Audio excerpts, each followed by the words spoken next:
Que celui qui a des oreilles pour entende. Vous connaissez cette parole? C'est une parole que Jésus a dit à plusieurs occasions, plusieurs fois. Il a dit que celui qui a des oreilles pour entende.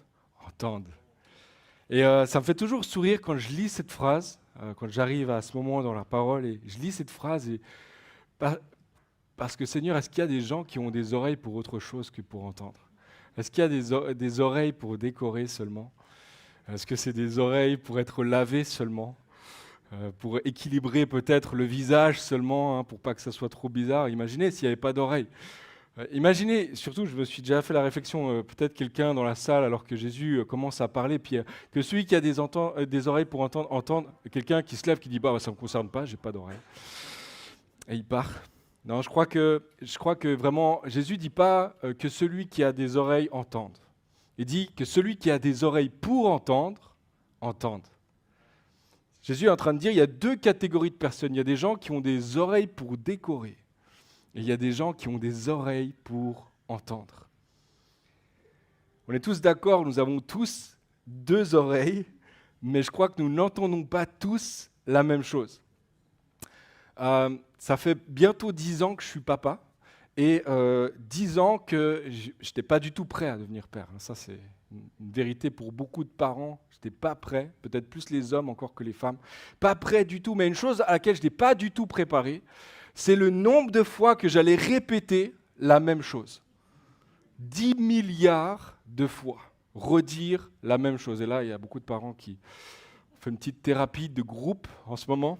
Ça fait du bien, c'est frustrant. Ouais. Si tu as peut-être un patron à qui tu vas de temps en temps donner une bonne idée, puis tu réfléchis à des choses, puis ça fait 10 fois, 20 fois que tu lui dis la même bonne idée, et on dirait qu'il a des oreilles pas pour entendre, il n'entend pas. Ah, tu lui as dit, tu l'as redit, et puis c'est une super bonne idée, mais c'est comme s'il n'entendait pas, hyper frustrant. Pour toutes les femmes de la salle qui ont un conjoint, et vous savez encore mieux que nous, à quel point ça peut être frustrant. Voilà, tu racontes ta journée et puis tu vas dans le détail parce que ça c'est un truc quand même. Vous allez beaucoup dans les détails de tout ce qui s'est passé de la journée. Il s'est passé ça, il a dit ça, tu te rends compte, il a dit ça, et il a fait ça, après il a fermé la porte de cette façon-là, et beaucoup de détails. Et puis à un moment donné, parfois, ça arrive, je ne dis pas tout le temps, je ne dis pas tout le monde non plus, mais ça arrive parfois que les idées commencent à s'échapper ici et là, on commence à penser à autre chose. Moi, ça m'arrive, je pense à autre chose parfois. Et gloire soit donnée à Jésus-Christ qui nous a donné la capacité, au moment où le piège vient, parce qu'il y a une phrase piège, est-ce que tu m'entends? Est-ce que tu m'écoutes? Et là, il a donné une capacité, et c'est une capacité miraculeuse de Dieu, une capacité de répéter la dernière phrase. Gloire à Dieu. Merci Seigneur pour cette capacité-là. Et je crois que ça marche de temps en temps, la plupart du temps pas. Je réalise que je ne l'entends pas, que je l'écoute. Je l'entends, mais c'est comme si je ne l'écoutais pas. On a tous des oreilles, mais nous n'entendons pas tous la même chose. Je crois qu'en fait, on entend ce qui captive notre cœur. Plusieurs, vous connaissez cette histoire, un homme avec son fils qui se baladait dans une grande ville, et puis à un moment donné, il dit « Attention, tu entends ?»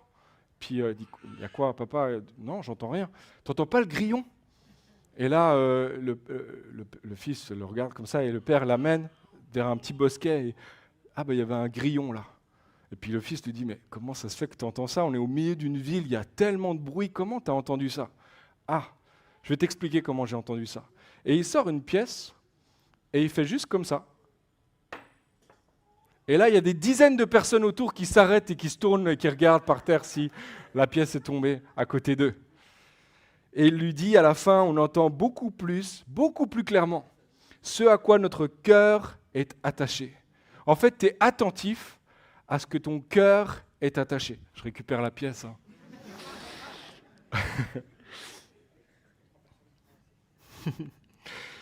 Aujourd'hui, on termine notre série de messages sur la thématique de la parole de Dieu. Et dans cette série, on a vu plusieurs facettes de qu'est-ce que la parole. On a vu la nature de la parole de Dieu. On a vu que la parole est un lait spirituel pour notre croissance en tant que disciple de Jésus. La parole est comme une histoire alternative dans laquelle nous pouvons trouver notre place. La parole est comme une épée pour combattre le mensonge de l'ennemi aussi, on a vu ça ensemble. Et on a vu aussi au long des messages plusieurs pratiques spirituelles autour de la parole. La lecture de la parole, l'écoute de la parole, la méditation de la parole, la mémorisation de la parole, l'étude de la parole, etc. On a vu plusieurs de ces facettes-là. Et aujourd'hui, j'aimerais terminer notre série sur la parole en parlant de l'écoute de la parole, ou d'être attentif plutôt à la parole. Écouter avec des oreilles pour entendre. Et être préparer le terrain afin que la parole puisse opérer le travail pour lequel elle a été envoyé. Parce que peut-être tu le sais, peut-être tu ne le sais pas, mais la parole de Dieu n'est pas juste un livre d'information, c'est pas juste un bon livre d'histoire ou avec des éléments tellement de sagesse qui nous guident dans la vie, etc. Non, la parole n'est pas seulement ça, elle est aussi ça, mais elle est faite pour produire un travail en nous. La parole est vivante, elle est efficace et elle travaille dans le cœur de ceux et celles qui la reçoivent. Elle est censée produire quelque chose. Elle est censée travailler en nous.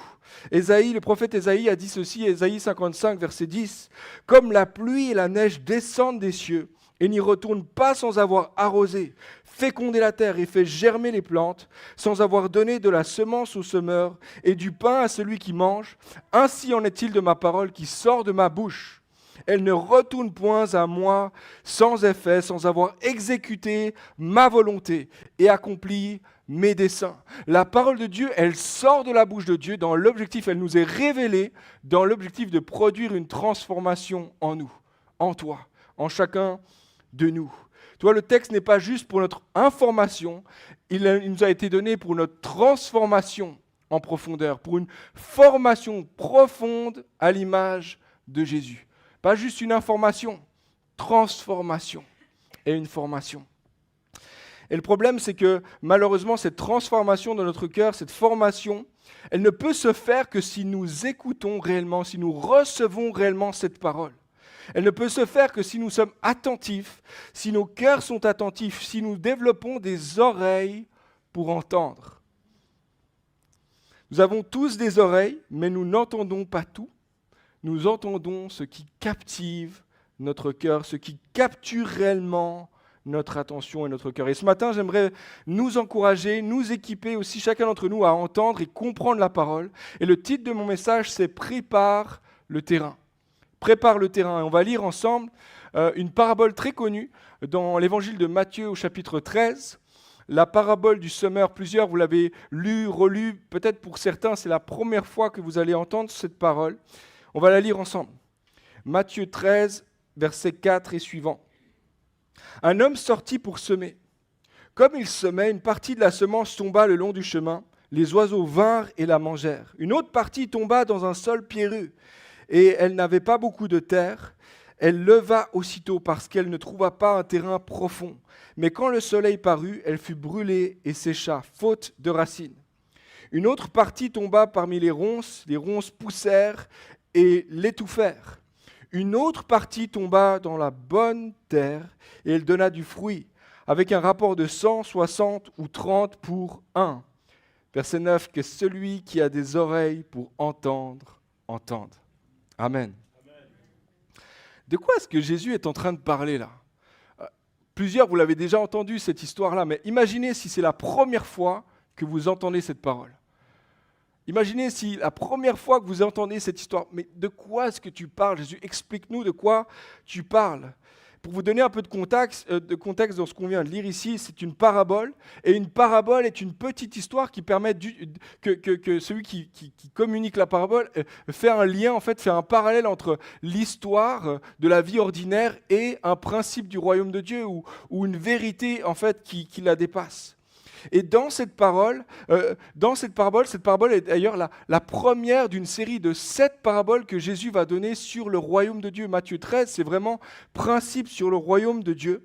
Et c'est des courtes histoires qui enseignent des principes sur le royaume de Dieu.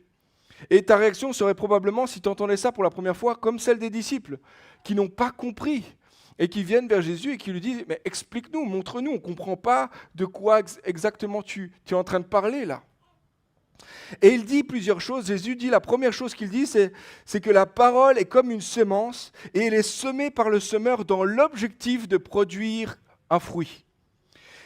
Le principe est le suivant, la parole va toujours produire de bons fruits quand elle tombe dans une bonne terre. Tu vois, la parole est toujours bonne. La parole est toujours capable de produire l'effet pour lequel elle a été envoyée. Il y a un potentiel dans la semence qui va réellement se réaliser si elle tombe dans une bonne terre. La semence est toujours bonne. La parole est toujours bonne. Mais ça dépend un petit peu dans quelle terre elle tombe, le fruit qui va en sortir. La parole possède toujours le même potentiel de radicalement transformer ta vie et profondément façonner ton cœur à l'image de Jésus-Christ. Puis encore aujourd'hui, le moyen par lequel Dieu nous transforme et nous façonne, c'est en communiquant sa parole. Cette parole-là, on l'a dit et redit tout au long de cette série, elle est tellement précieuse, elle est tellement un trésor inestimable. Dieu se révèle essentiellement par cette parole-là. C'est pour ça qu'on la sert contre nous. Il est capable de révéler son cœur, de révéler son plan, de réécrire notre histoire, de révéler notre besoin de Jésus et de le combler aussi par sa parole. Ça veut dire, ce que je viens de dire, ça veut dire que la parole entre nos mains est capable de produire en toi la même capacité que Moïse de confronter tes ennemis lorsqu'il s'est tenu devant Pharaon. La parole est capable de te transformer et de te donner ce discernement que Caleb a eu lorsqu'il est venu en terre promise et les autres n'ont pas vu ce que lui il a vu, mais c'est parce que la parole a produit ça en lui. La parole est capable de te donner le courage de Gédéon d'affronter 10 000 ennemis à 300. La parole est capable de te donner une louange lorsque tu es vu, lorsque tu n'es pas vu, lorsque les situations sont faciles, les situations sont difficiles, comme David. La parole est capable de produire la sagesse comme celle de Salomon dans ton cœur, la même foi que celle d'Élie, la même patience que Jérémie qui fait face à des épreuves encore et encore, la même détermination que Daniel pour se consacrer à Dieu, le même miracle que Pierre lorsqu'il commence à marcher sur l'eau, etc. C'est par la parole de Jésus-Christ. C'est par cette même parole que Dieu va utiliser Saul pour devenir Paul afin de prêcher et d'implanter l'Église partout en Asie et en Europe. Tu vois, Dieu est capable de faire des choses extraordinaires par sa parole. Éphésiens 3, verset 20 dit ceci, « Il est celui qui peut faire par la puissance qui agit en nous, infiniment plus que tout ce que nous demandons et pensons. » Il est capable de faire bien plus que ce que tu imagines. Il est capable de le faire en toi et à travers toi. Laisse-moi te dire que si tu exposes ta vie à la parole de Dieu sur une base régulière, il est capable de faire des choses extraordinaires. Tu n'as aucune espèce d'idée de ce qu'il est capable de faire dans ta vie et au travers de ta vie. Laissez-moi nous dire en tant qu'Église que si nous prenons cette parole au sérieux, que si nous faisons de l'année 2024 l'année de la parole de Dieu, alors Dieu est capable de faire des choses extraordinaires dans notre communauté et au travers de notre communauté. Amen. C'est un bon moment pour dire Amen. Amen. Il est capable de faire bien plus que ce que nous pensons et demandons et imaginons. Dieu est puissant. Sa parole est la même et est capable de produire la même chose. Mais voici ce qu'il dit. Le deuxième élément qu'il dit, c'est que le résultat de la semence dépend de l'état du terrain dans lequel elle est tombée. Tu vois, la parole est toujours capable de produire le même résultat, mais le résultat ne dépend pas seulement de la parole, elle dépend aussi de l'état du cœur dans lequel il est tombé. Tu vois, certains d'entre vous, vous exposez, tu dis oui, c'est vrai, cette parole est capable de faire ça en moi, mais ça fait des années maintenant, pasteur, que je lis cette parole. Ça fait des années que je m'assois dimanche après dimanche, j'écoute la parole. Je suis assidu, je lis même des livres sur la parole, etc. Mais c'est comme s'il n'y a plus rien qui se passe. C'est comme si c'était infertile, ça ne produit pas le fruit que c'est censé produire. Je ne comprends pas, pourtant je lis, pourtant je prie, mais il n'y a rien qui se passe. C'était comme dans un plateau dans ta vie spirituelle. Et en fait, je crois que la raison, et Jésus la donne, c'est que notre terrain, le terrain de notre cœur doit être préparé pour recevoir la semence. Prépare le terrain. Prépare ton terrain. Et pour illustrer ça, il va parler de 4 terrains dans lesquels le semeur va semer sa semence. Et le premier terrain, c'est le chemin. Le chemin, en fait, il a été créé pour pouvoir y marcher. On est d'accord, c'est un chemin. Il a été damé. Il y a des dameuses ici en Suisse. Vous pouvez voir ces ouvriers qui sont en train de damer avec une dameuse là, qui sert à aplatir et à durcir le sol. Je ne sais pas comment ils faisaient à l'époque, mais j'imagine avec une pelle, peut-être avec une pioche. En tout cas, ils damaient pour pouvoir faire en sorte que le sol soit résistant à la pluie, résistant à toutes sortes de choses. Un sol qui est dur. Le terrain, il représente justement un sol dur, un sol très dense, imperméable, qui ne laisse plus passer la graine. Le chemin représente un cœur dur, un état spirituel d'indifférence, un état spirituel d'incrédulité face à la parole. Il y a une dureté qui fait que la parole est reçue, mais elle ne pénètre pas parce qu'il y a un cœur qui est dur pour la recevoir. Comme le terrain est imperméable, la semence reste en surface et ensuite elle est volée. Elle est volée, elle disparaît. Et Jésus va dire, verset 15, « Satan arrive et il enlève la parole qui a été semée en eux. » Tu vois, le cœur dur fait que la semence ne pénètre pas, il demeure en surface, ça reste en surface et à un moment donné, l'ennemi vient voler la semence. Ça, c'est le premier terrain. Le deuxième terrain, c'est le terrain pierreux. Dans ce terrain, il y a peu de terre, mais sous la couche de terre, il y a de la pierre. À l'extérieur, en façade ou simplement en regardant comme ça a l'air d'être un terrain qui est bon, c'est propre pour être semé, il y a de la terre. Mais sous la surface de la terre, c'est très très peu, il y a très peu de terre et il n'y a pas de quoi faire des racines. Et la semence, la parole est annoncée, mais elle commence à germer, il y a quelque chose qui sort même rapidement, mais qui très vite tombe. Et ce terrain représente un état spirituel de superficialité, un état spirituel de spiritualité éphémère. Il y a une forte croissance, même une croissance étonnante, une croissance qui est émotionnelle. Il y a une réaction émotionnelle à la parole, mais ensuite tout tombe lorsque le premier coup de vent passe, lorsqu'il y a un soleil un petit peu plus dur. Et verset 16, Jésus dit, ce sont ceux qui reçoivent la parole avec joie, mais qui n'ont pas de racines en eux-mêmes. Ce sont des hommes d'un moment. Des décisions émotionnelles, un choix émotionnel, décision. Ah, la parole a été prise, je lève la main, je prends une décision, demain ça sera différent, etc. Et puis le lendemain ça disparaît.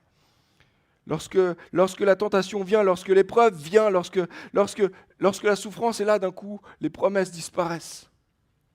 Jésus parle d'hommes, de femmes qui entendent la parole, qui l'accueillent avec émotion, de manière superficielle.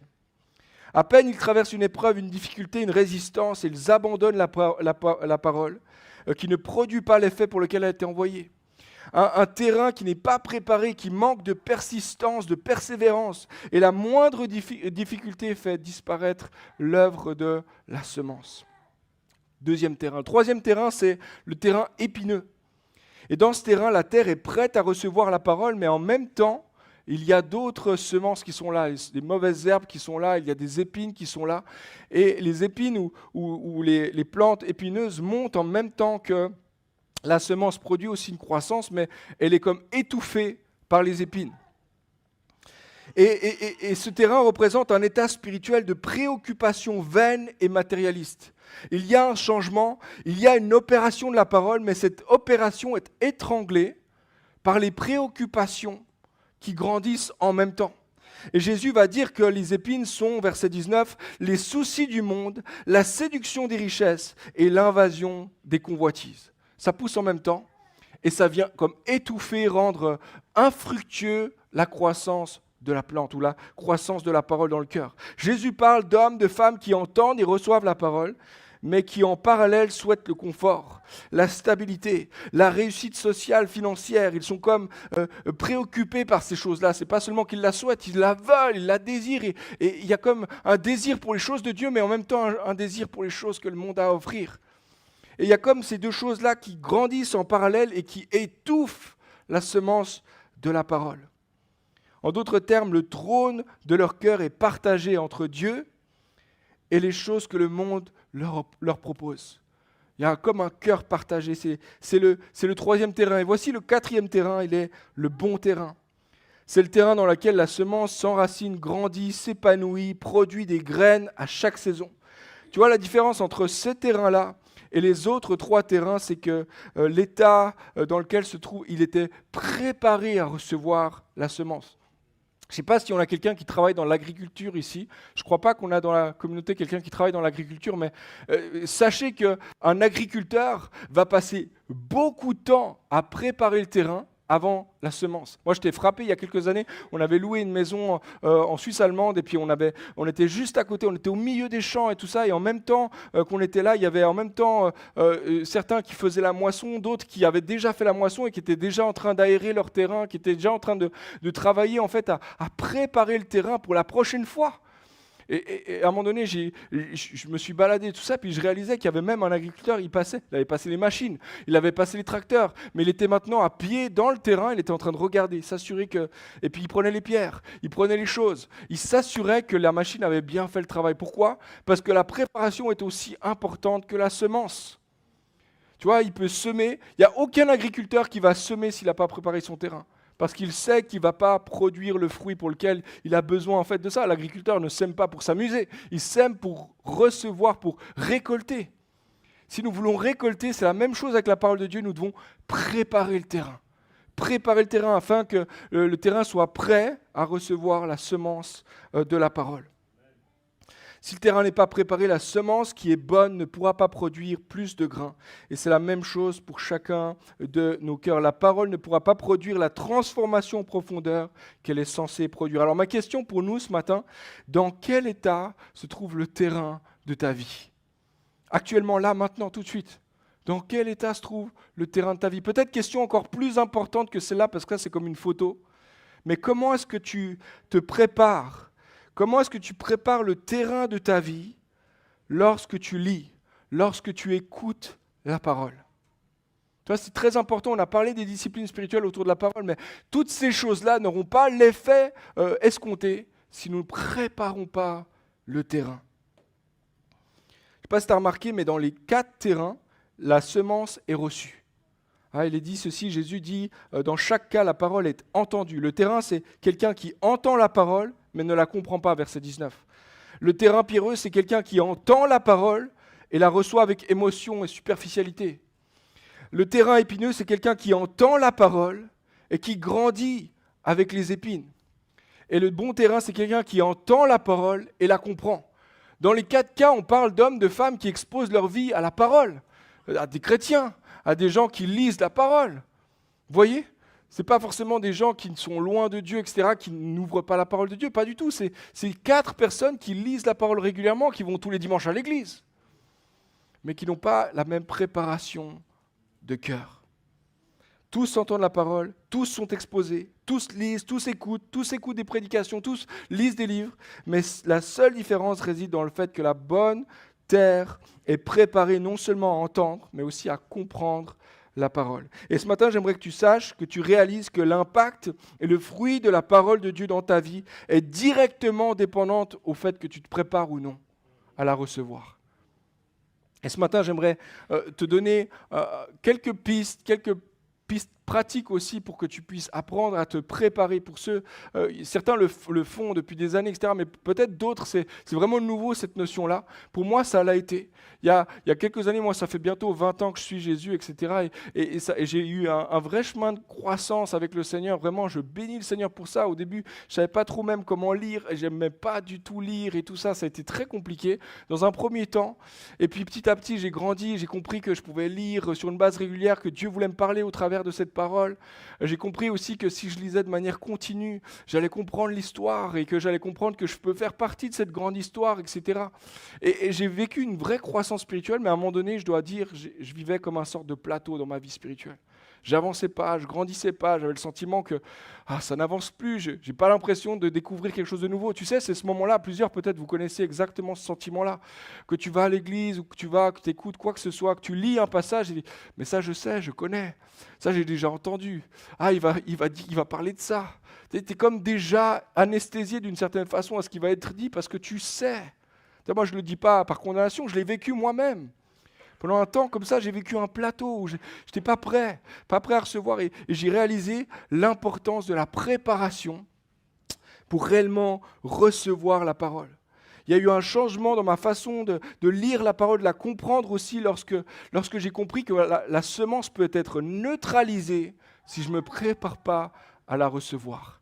Et j'aimerais ce matin regarder avec vous à quelques éléments pratiques aussi pour comment est-ce qu'on peut faire pour préparer nos cœurs, préparer nos oreilles, préparer nos vies en fait, à recevoir cette parole qui peut produire la vie, transformer nos vies en profondeur. Il faut que tu réalises que l'impact et le fruit que produit la parole dans ta vie est directement connecté à la façon de préparer et recevoir cette parole. Alors comment se préparer ? Et je crois qu'il y a plusieurs éléments que Jésus nous dit dans cette parabole ou dans l'explication de cette parabole. Dans la parabole, Jésus dit que le bon terrain représente un homme ou une femme qui entend la parole et qui la comprend. Vous comprenez, il y a entendre et comprendre. Et il semble dissocier les deux choses parce que dans les autres terrains, ils entendent aussi. Entendre et comprendre. Et ce matin, je crois qu'on doit apprendre à ouvrir nos oreilles. Hein. Comme je le disais dans l'introduction tout à l'heure, ce n'est pas tous ceux qui ont des oreilles qui entendent. Que tous ceux qui ont des oreilles pour entendre, entendent. Comment faire pour avoir des oreilles prêtes à entendre ? Un premier élément, c'est d'apprendre à faire silence avant de lire ou d'écouter la parole. Faire silence avant de lire ou d'écouter la parole. Une des choses que j'ai apprises, c'est que lorsque je veux écouter, je dois me taire. C'est simple, hein, c'est banal, je sais.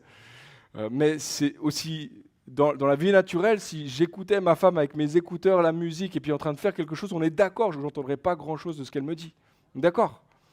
De la même manière, nous devons apprendre à faire silence pour vraiment être disposés à entendre. La même logique s'applique sur nous.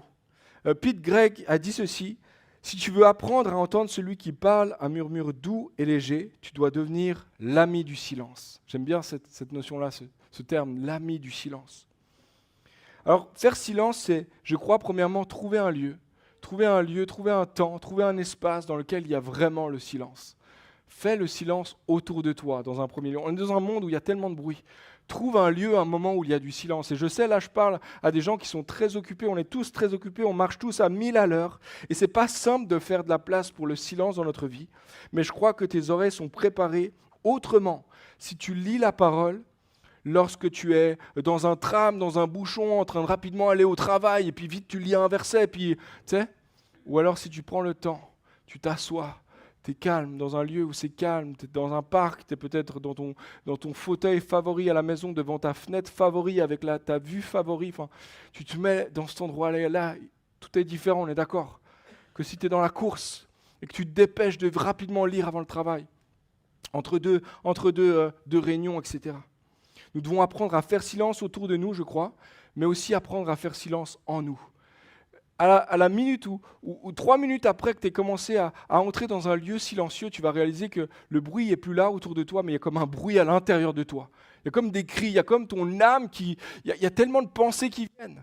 Tellement de choses qui te viennent en tête, il y a des gens, je dois encore faire ça, il y a des tâches que tu n'as pas encore, punaise, j'ai oublié de faire ça, alors ce mail-là, et tu penses à ces gens-là, tu penses à, je dois faire les courses, il faudrait absolument que j'achète des œufs, etc.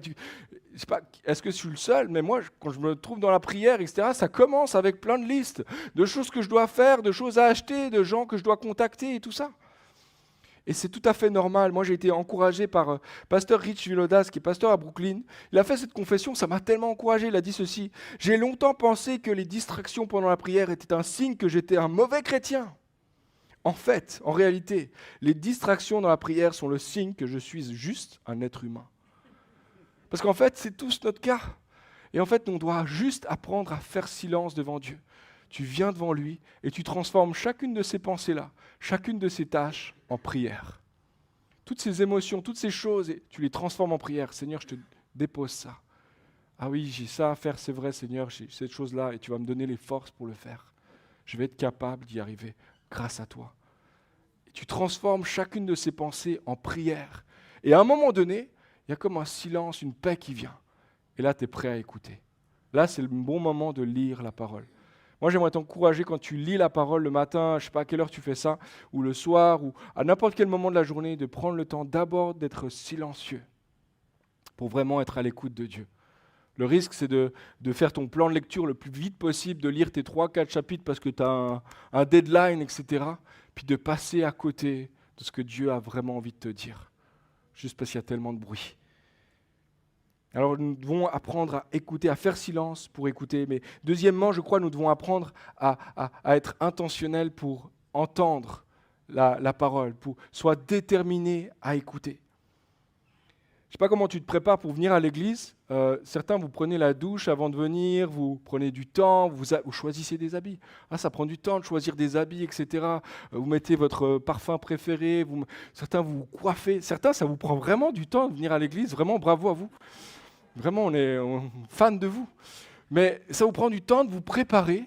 Et ma question, c'est combien de temps est-ce que tu prends pour te préparer dans ton cœur avant de venir à l'église ? Parce que je crois que c'est ça qui est extrêmement important en fait.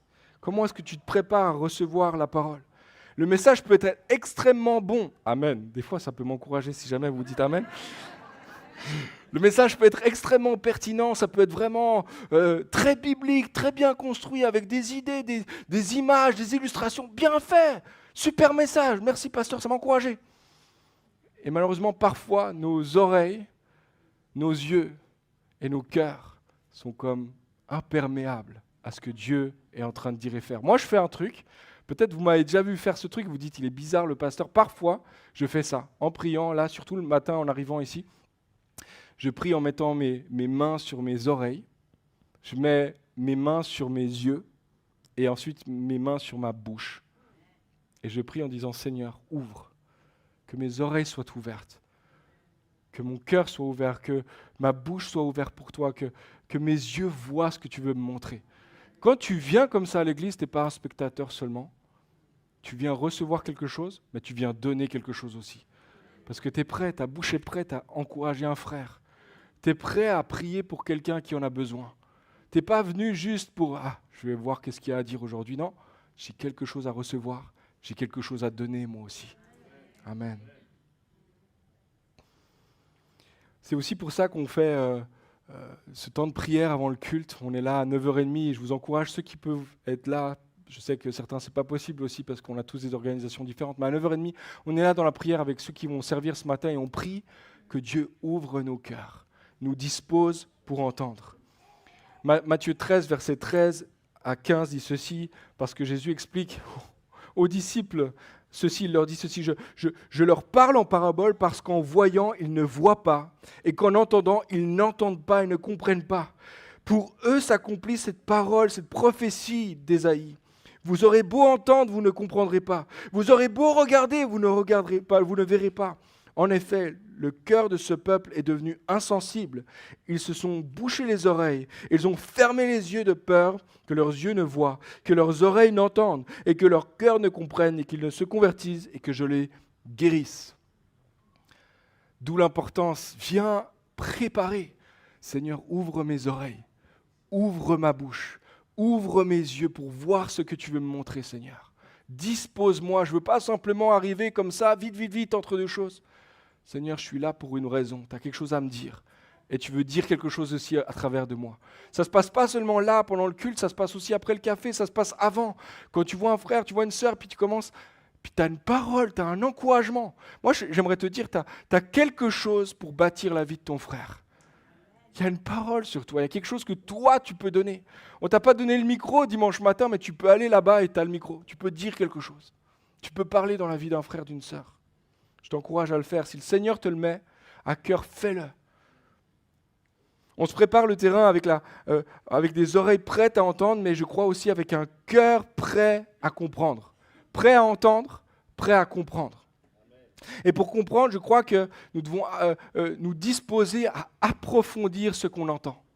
Je crois que la semence doit être comme méditer, reméditer, mâcher encore et encore. Entendre, c'est recevoir la parole, c'est une chose, mais la comprendre en est une autre. Et c'est ce qui me frappe dans l'histoire de Matthieu 13, c'est que les disciples, eux, ont entendu. Donc Jésus prêche aux foules, il parle aux foules, puis ensuite les disciples, eux, n'ont pas compris. Mais la plupart des gens n'ont pas compris non plus. Mais les disciples, eux, ils vont vers Jésus, ils disent, Tu peux nous expliquer? Tu peux nous dire pourquoi? Tu peux nous montrer ce que tu voulais dire par ça? Tu vois, un disciple, il a cette attitude-là. Moi, j'aimerais t'encourager d'avoir cette attitude-là, de creuser la parole. Ne viens pas juste la recevoir et ensuite tu pars. Reçois et puis ensuite tu viens devant le Seigneur, tu dis, Seigneur, je n'ai pas tout à fait compris ce point-là. Qu'est-ce que tu veux me dire réellement? C'est quoi que tu veux pointer dans mon cœur, dans ma vie? Qu'est-ce que tu veux faire en moi par cette parole? C'est une des raisons pour lesquelles, en tant qu'Église aussi, on fait des séries de messages, on se donne le temps pendant un mois, parfois un mois et demi, on est dans la même thématique, et certains vous dites, mais ça fait 3 dimanches qu'on parle de la même chose. Mais oui, parce qu'en fait, on veut juste se donner le temps, que la parole pénètre profondément en nous. Je crois qu'on est dans une culture, malheureusement, on a tellement d'informations, tellement de choses tout le temps, et on peut devenir obèse même de la parole de Dieu. On connaît tellement de choses, on sait tellement de choses, on est tellement encouragé dans tellement de domaines. Mais comment on fait pour passer de ce qu'on entend à ce qu'on fait, à ce qu'on pratique, à ce qu'on vit? Laissons la parole pénétrer profondément nos vies. Je t'encourage aussi à, si tu n'as pas de groupe maison, de te joindre à un groupe. Dans les groupes, on discute à propos du message du dimanche. L'idée, c'est d'aller plus en profondeur. L'idée, c'est vraiment de faire ce que les disciples ont fait.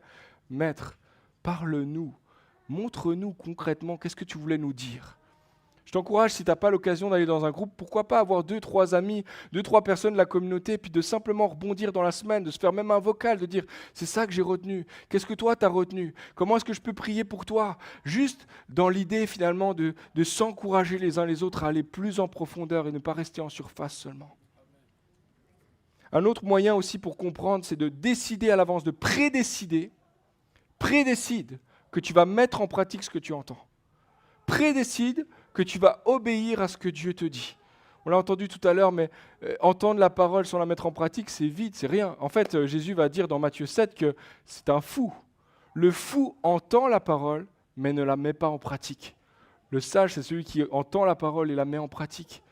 Les amis, je crois que nous sommes encouragés là ce matin à non seulement entendre, à recevoir, à comprendre, mais à décider à l'avance, je vais mettre en pratique ce que j'entends. La parole a la capacité, premièrement, de transformer ta façon de penser. Elle vient d'abord dans ta tête, dans ta pensée, dans ta façon de voir le monde. Mais dans un deuxième temps, et si tu médites dessus, elle vient transformer ton cœur, le centre de tes décisions, de tes choix. Tes choix vont être impactés par la parole. Et dans un dernier temps, elles vont transformer tes mains, ta façon d'agir dans le monde, la façon dont tu vas aller travailler demain. La parole est censée passer par ici, puis ensuite par ici, puis devenir réalité dans tes mains et dans tes pieds. Il est censé être mis en pratique, les amis. Je crois qu'un cœur qui se prépare à comprendre, c'est un cœur d'un homme, d'une femme qui a prédécidé à l'avance que ce qu'il va entendre, je vais le faire, je vais obéir, je vais le traduire en acte réel demain matin. Jacques, dans son livre, utilise une image tellement frappante pour parler de l'importance de mettre en pratique la parole. Jacques 1, verset 22. « Mettez en pratique la parole et ne vous contentez pas de l'écouter en vous trompant vous-même par de faux raisonnements. » En effet, si quelqu'un écoute la parole et ne la met pas en pratique, il ressemble à un homme qui regarde son visage dans un miroir et qui, après s'être observé, s'en va et oublie aussitôt comment il était. C'est quelqu'un qui va devant un miroir, qui se voit, qui voit qu'il y a des choses qui ne vont pas. Ah, j'aurais dû peut-être mettre mes cheveux un peu différemment. Qui voit toutes ces choses-là ou qui voit les choses comme il est réellement. Il dit, il faudrait que je fasse quelque chose à propos de ça. Ce serait bien que je change. Puis ensuite, il part. Et il oublie complètement qu'est-ce qu'il a à faire, comment il était. Et je crois que les amis, nous devons prendre cette décision de prédécider à l'avance. Je vais mettre en pratique ce que j'entends. Si Dieu me montre quelque chose, je vais changer. Je vais prendre une résolution, je vais être pratique. Je vais pas passer autour du pot, je vais aller à l'essentiel, je vais le faire réellement. J'aimerais t'encourager à prédécider à l'avance. Quelques instants, on va se tourner ensemble devant le Seigneur. Et je crois qu'on veut se tourner vers le Seigneur en disant « Dispose-nous à nous disposer. Prépare-nous à nous préparer. » D'une certaine façon, Seigneur, aide-nous à être intentionnels dans notre préparation lorsque nous écoutons ta parole, lorsque nous lisons ta parole. On ne veut pas être comme un homme fou qui entend ta parole mais qui ne la met pas en pratique. Seigneur, on veut entendre ta parole et qu'elle devienne vraie en nous, qu'elle vienne changer en profondeur nos cœurs, nous façonner, nous former à l'image de Jésus-Christ. C'est l'objectif de la parole. Elle vient révéler Jésus et elle vient nous transformer à l'image de Jésus-Christ. Et on veut se laisser conduire dans ce sens-là. Est-ce qu'on pourrait simplement jouer quelques notes et puis on va prier dans quelques instants. Et j'aimerais simplement terminer avec cette image. C'est hyper intéressant. À la toute fin de Matthieu 13, il a donné 7 paraboles, etc. Il termine vers ses disciples, il tourne ses disciples, eux qui ont entendu ces paroles, et il dit ceci, verset 51, Jésus leur dit, avez-vous compris? Vous avez entendu? Avez-vous compris? Tu vois, la bonne terre, c'est celui qui entend et qui comprend. Avez-vous compris? Et la réponse des disciples, très simple, oui. Oui Seigneur, nous avons compris. Et je prie que le Seigneur nous donne cette capacité à entendre, des oreilles pour entendre, un cœur prêt, disposé à entendre et à mettre en pratique, à comprendre, à aller en plus en profondeur et à le vivre aussi, à l'incarner réellement dans nos vies.